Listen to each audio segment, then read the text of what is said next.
어느 가정에 에너지가 넘치는 아이가 있었습니다. 학교 갔다 와서는 온 집안을 헤집고 뛰어다닙니다. 아빠는 부산하다고 버럭 화를 내면서 소리를 지릅니다. 그랬더니 이 아이가 아빠, 나는 겨드랑이에 날개가 날려는가 봐. 나는 저절로 뛰어져. 그랬더니 아빠가 숙제도 안 하고 뛰는 너를 볼 때마다 아빠는 머리에 뿔이 날려는가 봐.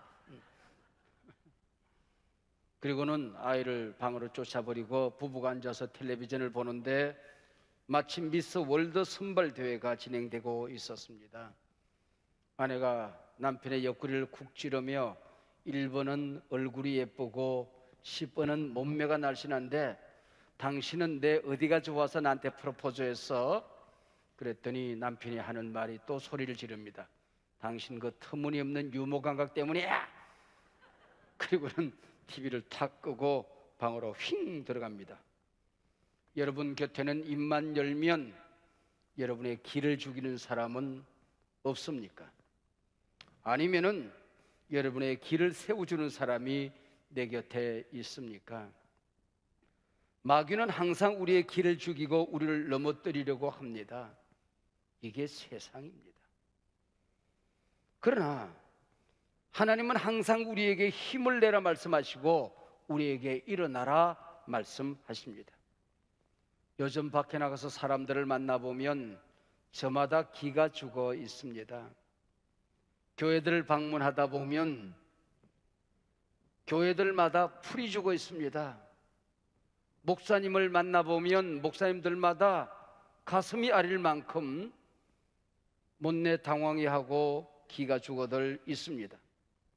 한 통계를 빌리면 코로나19 이후에 나는 기가 죽어 있다, 위축되어 있다고 대답하는 사람이 우리 국민의 절반 가까이 44%를 헤아리고 있습니다. 어찌 이 44%의 사람들만 위축되어져 있겠습니까? 다른 사람들도 역시 어려움, 고난에 함께 젖어 살기는 마찬가지인 것 같습니다.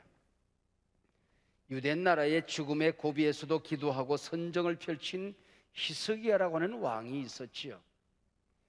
이런 선한 왕의 왕위를 물려받은 아들은 므낫세입니다. 그리고 아몬이라는 왕이 그 뒤를 잇습니다. 이 선한 왕 히스기야를 본받아 본전치기라도 할 수 있었다고 한다면 나라가 얼마나 평안하고 좋은 일이 많았을까요? 이 므낫세와 아몬 연이어 두 왕은 온 나라를 우상과 음란으로 더럽히고 복정을 일삼았습니다.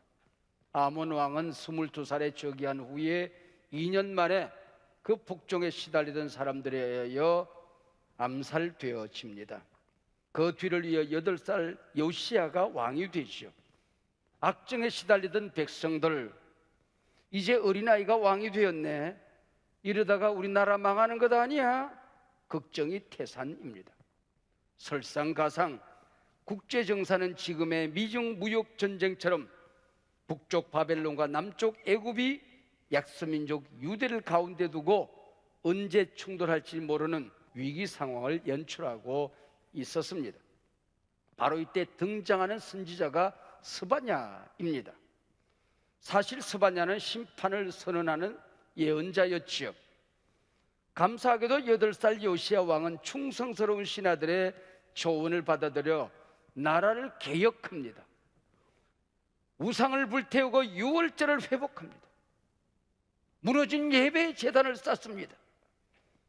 할아버지 히스기야의 대를 이어 선정을 베푼 왕 중의 왕이 요시야였습니다. 1장 2장에서 심판을 선포하던 스바냐 선지자는 3장에 와서 희망의 메시지를 전합니다. 백성들아, 이제 두려워하지 말아라. 너희 곁에서 내가 형벌을 사라지게 할 것이다. 기뻐해라. 언필칭 뉴 노멀, 새 날이 펼쳐지게 될 것이다. 위기의 날이 아니라 희망의 날이, 기쁨의 날이 펼쳐질 것이라고 말씀합니다. 그 내용이 오늘 본문의 내용입니다. 스바냐서를 읽다 보면은 오늘 우리의 상황을 읽는 것처럼 어쩌면 그렇게 정확하게 잘 대비가 되는지요? 오늘 우리가 들어야 될 메시지가 있다고 한다면 바로 스바냐 3장, 이 희망의 메시지입니다. 그래서 너 하나님의 사람아 힘을 내라, 너 하나님의 사람아 힘을 내라, 이 제목으로 하나님의 말씀을 우리가 함께 경청하려고 합니다. 오늘 우리 상황은 어떻습니까? 당시 바벨론과 애굽의 갈등 못지않은 미중 갈등, 한반도 주변 국제 정세는 우리를 불안하게 합니다. 세계 정치 경제는 오직 진영 논리 하나로 양극단을 향해 치닫고 있습니다. 신냉전 시대가 우리를 엄습하고 있습니다. 세계 시민 가치나 국민의 평화는 안중에도 없어 보입니다. 힘께나 가지면 교만의 극치를 치닫습니다. 힘 잃어버린 자들은 무력감의 극치를 우리에게 보여주고 있습니다. 설상가상, 전염병 팬데믹으로 인한 소위 코로나 블루, 우울증을 앓는 사람들이 날로만 늘어나고 있습니다. 한국인들의 고독 지수를 우리 목회 데이터 연구소가 조사를 해보았어요. 그랬더니 그 수치가 78점을 헤아렸습니다. 이건 전 국민 정신병 수준입니다. 이점 되면 외로움의 위험성이 암의 위험성을 능가할 수준이라고 합니다. 외로움과 고독 지수가 가장 높은 계층이 20, 30대 여성이래요. 그리고 경제적 약자, 저소득층 사람들이 이 고독 지수, 외로움에 시달리고 있습니다. 여러분, 위기 아닌 때가 없었지만은, 재난 아닌 때가 없었지만은 지금처럼 전 세계가, 아니 우리 사회가 위기 속에 빠져든 적은 없습니다. 이처럼 불안하고 모든 것이 불확실하고 짜증스러운 삶의 상황에서 오늘 성경은 기뻐하랍니다. 희망의 메시지, 기쁜 소식을 전할 테니 기뻐하랍니다. 오늘 이 기쁨의 소식을 들어야 될 사람들, 오늘 본문, 읽어드린 본문 바로 앞절 13절에 보면은 이스라엘의 남은 자라고 얘기했습니다. 쉽게 얘기하면은 하나님을 네가 믿었으면, 신앙을 가졌으면, 하나님 살아계심이 믿어지면 너는 기뻐하고 희망의 끈을 놓지 않아야 될 사람이다, 그 얘기죠. 우울증에 빠진 엘리야에게 너를 돕는 동역자, 너를 바라보고 너에게 기대를 가진 사람이 7천이나 남겨져 있다고 말하던 바로 그 남은 자입니다. 신약성경 디모데전서 6장 10절의 말씀을 빌려오면 오직 너 하나님의 사람입니다. 그리고 그 복음의 내용은 힘을 내라는 겁니다. 그래서 오직 너 하나님의 사람아 힘을 내라입니다. 본문 그대로 빌려오면 시온아 내 손을 늘어뜨리지 말라, 그렇게 되어져 있죠. 공동번역에서는 기운을 내라, 그렇게 되어져 있습니다. 영어 번역에서는 cheer up, 힘을 내라입니다. 손을 늘어뜨리지 말라, 기운을 내라, 힘을 내라, 같은 말이죠. 남은 자, 오직 너 하나님의 사람, 동일한 말이죠. 사랑하는 여러분, 우리의 눈으로 보는 세상이 전부가 아닙니다. 이 신앙인 그리스도인들은 영적인 눈이 있어요. 하나님 한 번만 보여주면 믿겠다고 그들이 그렇게 갈망하는 하나님을 우리는 말씀을 통하여, 기도를 통하여 매일같이 만나고 있는 겁니다.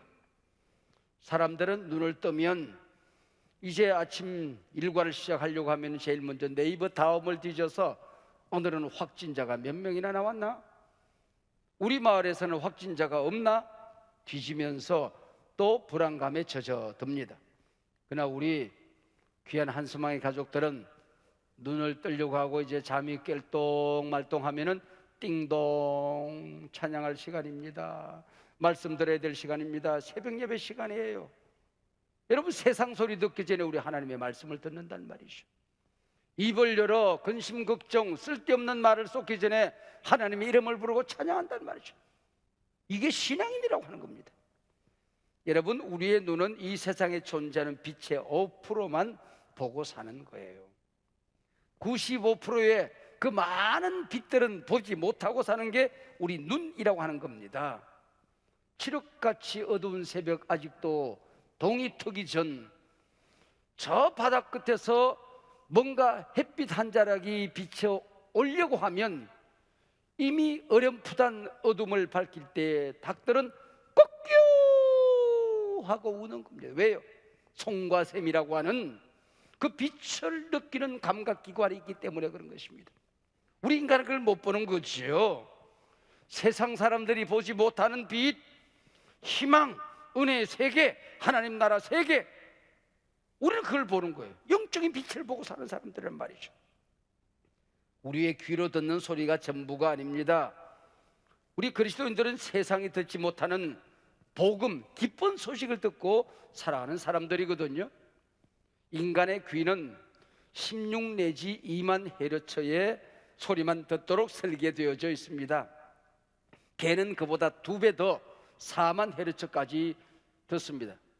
정확하게 조사해 보지 못했지만은 이 토끼는 귀가 큰 거 보니까 그보다 더 잘 듣는 것 같아요. 우리 귀로 듣는 게 이 세상의 전부라면 우리가 토끼 한 마리, 집안에 강아지 한 마리만도 못한 게 인간이지요. 그러나 우리는 영적인 세계의 소리를 듣는단 말이죠.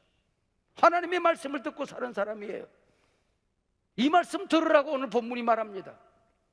너 하나님의 사람아, 노래할지어다. 전심으로 기뻐하며 즐거워할지어다. 너는 두려워하지 말라. 시온아, 힘을 내라. 오직 너 하나님의 사람아, 너의 하나님 여호와가 너의 가운데 계시니 그는 구원을 베푸실 전능자다.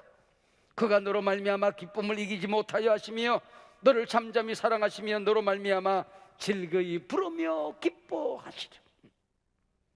스바냐 선지자는 재난시대, 위기시대에 찾아오신 하나님을 구원을 베푸실 전능자라고 오늘 본문이 우리에게 말하고 있습니다.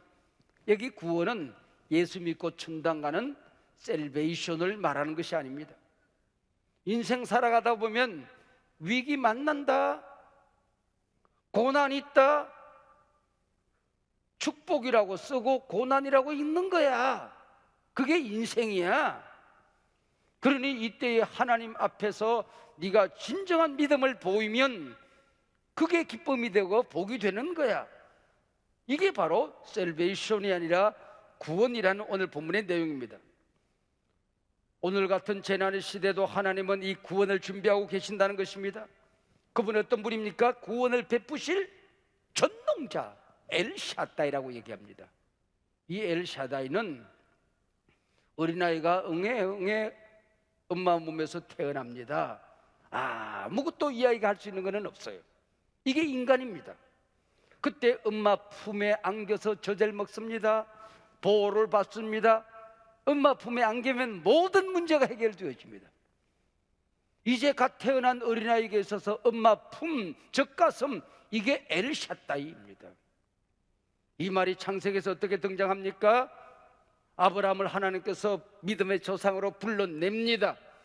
그러면서 아브라함에게 네게 자식이 없지만 자식을 주어서 천하 만민이 너를 믿음의 조상으로 따르게 될 것이다.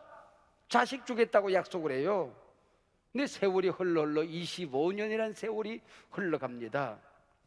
이제는 아내 사라에게서 경도가 끊어졌어요. 아브라함이 자식을 가질 수 있는 상황이 모든 게 다 끝났습니다. 그때 하나님이 다시 찾아오셔서 내가 너한테 아들 준다니까. 아브라함이 하나님도 모르는 게 있네, 나 끝났는데. 이 소식을 듣고 부엌에 있던 사라가 피식 웃어요. 문을 확 열더니 너 웃었지? 아니, 안 웃었는데. 웃었다니까. 자꾸 얘기를. 내가 누구냐? 내가 엘샤다이야, 전능자의 거입니다.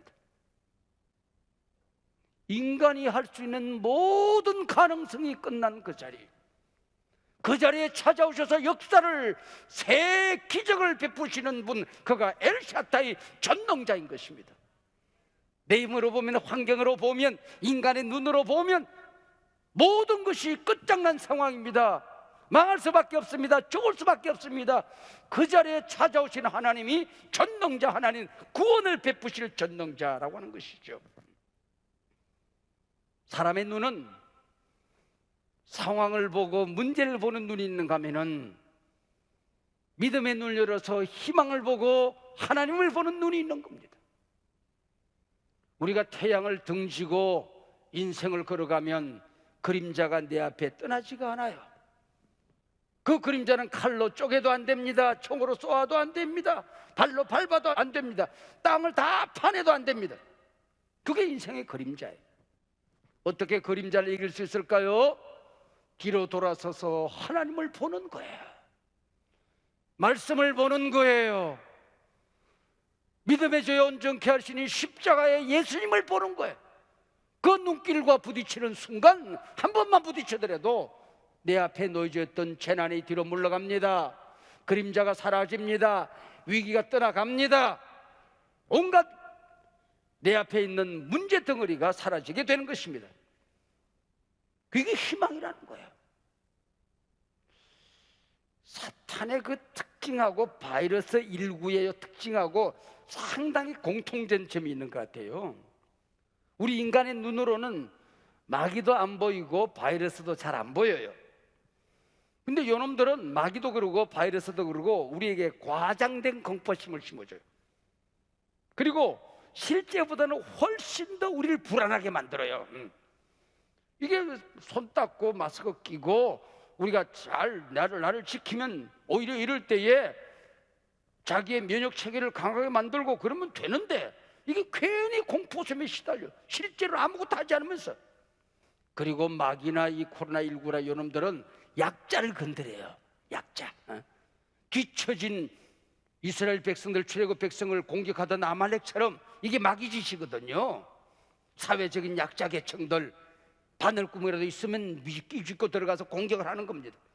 그리고 거룩한 공동체를 파괴하는 것이 교회 예배를 무너뜨리고 믿음의 공동체를 파괴하는 게 마귀나 바이러스나 동일한 그놈들의 목표가 되어버리고 있는 것입니다. 여러분, 바이러스와의 싸움에서 이기시고 영적인 싸움에서 이기시고 예배를 지키고 믿음을 지키는 일에 이겨내시기를 바랍니다. 여러분의 가정의 위기를 이겨내시기를 바랍니다. 기회로 만들어내시기를 바랍니다. 절대로 여러분들 하나님의 믿음의 이 관계를 깨트리지 마시길 바랍니다. 이 거룩한 싸움에서 우리가 이겨야 하는 겁니다. 모든 상황이 절망적인 상황 속에도 하나님은 희망의 끈을 놓지 말라 말씀하십니다. 남아공의 넬슨 만델라는 27년 동안 감옥에 있었어요. 모든 것이 끝난 상황입니다. 그에게 기대를 거는 사람도 이제는 사라졌고 이제 바라보는 사람도 이제 점점 사라졌습니다.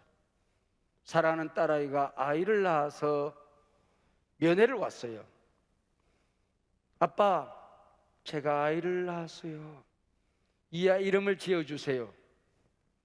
1초도 주저하지 않고 이 아이의 이름은 홉, 희망이다. 그래서 넬슨 만델라는 사랑하는 딸이 낳은 아이를 홉, 희망이라고, 이 나라의 희망이라고, 핍박받는 자들의 희망이라고, 절망 가운데 있는 사람들의 희망이라고, 나의 희망이요 너의 희망이라고 이름을 짓습니다. 그리고 그가 출소해서 다시 대통령이 됩니다. 용서의 나라, 화해의 나라, 희망의 나라로 만들어내는 것입니다. 그리고 그는 말합니다. 이 희망이가 나에게 희망을 주었고 이 아이가 살아갈 내일을 나는 희망의 나라로 만들어내겠다고 그는 선언하게 되는 것입니다. 어떻게 이런 일이 가능할까요? 하나님이 우리와 함께 계시기 때문에. 여호와가 너희 가운데 계신다, 이 말씀이 15절에도 17절에도 반복적으로 등장하고 있습니다. 위기든 재난이든 고난이든 시련이든 하나님이 거기 계시면, 구원을 베푸실 전능자가 계시면 위기는 기회로 바뀌는 거죠. 재난의 희망으로 바뀌는 거죠. 여호와가 너희 가운데 계시니. 우리가 가을이 되면 감사 특밤을 갔듯이 미국 텍사스 주의 잭 테일러 목사님은 한 해가 끝나기 전에 성경 공부를 교인들과 함께 합니다. 평생 주제는 하나입니다. 임마누엘, 하나님이 우리와 함께 계십니다. 근데 이것을 발견하면 교인들이 새 힘을 얻는 거예요. 지난 1일 동안 온갖 위기, 온갖 질병, 온갖 고난, 문제 속에 시달린 사람들이 임마누엘 하나님께 붙들리면 다시 일어서는 거예요. 구원을 베푸실 전능자가 우리와 함께 계십니다. 할렐루야. 간밤에 지선 찬양사의 간정을 듣다가 눈물을 참는데 그냥 흘러요. 눈물 참는데 그냥 흘러내려요. 또 이제 앞에서 간정자는 웃고 있어요. 그 극한의 고난을 간정하면서 우리의 상상을 뛰어넘는 그 어마어마한 인생의 여정 간정을 하면서 그는 웃고 앉았어요. 그거 안 웃었으면 우리가 어찌 앉아있을 수 있었을까요? 앉아있으면서 제가 뒤에다 그랬었어요. 저 간정을 듣고도 불평하면 신앙인이 아니다. 저 간정을 듣고도 아직도 감사하지 못한다고 한다면 하나님의 사람이 아니다. 그리스도인이 아니다. 감사하다. 제가 그렇게 썼어요. 우리는 하나님이 우리에게 주신 수많은 기회들을 불평으로 다 망가뜨려요. 하나님께서 축복의 길로 인도하는데 그 고난의 고비만 넘기면 되는데 거기서 뒤집어져요. 거기서 넘어져요. 그의 인생 여정도 고난이지만 자식의 이야기를 그냥 한 자락 한 자락 펼쳐갈 때에 그냥 가슴이 아파요. 그 충격이 오늘 새벽 아침까지도 이게 먹먹해서 다른 일거리가 손에 잡히지가 않아요. 정신병을 연구하는 사람들, 스트레스를 연구하는 사람들의 얘기를 빌려보면 배우자의 죽음이 스트레스의 100이래요. 가장 높대요. 그리고 그 나머지 밑에 이렇게 예속되게 되는데 제가 생각할 때는 그보다 더 큰 고통은 자식의 죽음이 아닐까 그렇게 생각을 해요. 그래서 자식이 죽으면 가슴에 묻는다고 그러잖아요. 우리 감사 특방 강사로 이동원 목사님을 제가 모셨어요. 초청을 했어요. 그런데 마땅히 가야 하고 가고 싶지만은 내 아들 이범 변호사가 미국에 있는데 대장암 수술 이후에 사경을 헤매고 있어서 제가 미국에 들어가야 됩니다. 그래서 한숨 함께 못 가게 돼서 죄송합니다 하는 메시지가 왔어요. 그리고 아버지가 도착하자마자 이범 변호사는 하나님 나라로 갑니다. 그리고 아들의 장례식을 치르지요. 그리고 그 자리 아버지의 인사말, 아버지의 조사가 내가 손양원 목사님에게 배웠습니다. 그리고 10가지 아들을 보낸 자리에서 감사를 합니다. 그 가운데 대여섯까지만 한번 소개하면 이렇습니다. 아들이 암에서 해방되어 감사합니다. 아들이 하나님의 영광의 나라에 입성할 수 있어서 감사합니다. 한순간도 불평 없던 그의 아내 내 자부와 손자를 내게 남겨주어서 감사합니다. 아들의 고통을 통해서 예수님을 내어주신 하나님 아버지의 고통을 좀 더 알게 해주셔서 감사합니다. 자식을 잃은 수많은 분들의 마음을 조금이라도 더 헤아릴 수 있어서 감사합니다. 아들이 간 천국을 더 가까이서 소망할 수 있어서 감사합니다. 극한의 위기와 고난 가운데서 고난 자체만 바라보는 어리석은 사람들이 아니라 하나님을 보는 사람, 희망을 보는 사람, 구원을 보는 사람이 하나님의 사람입니다. 오직 너 하나님의 사람아 힘을 내라.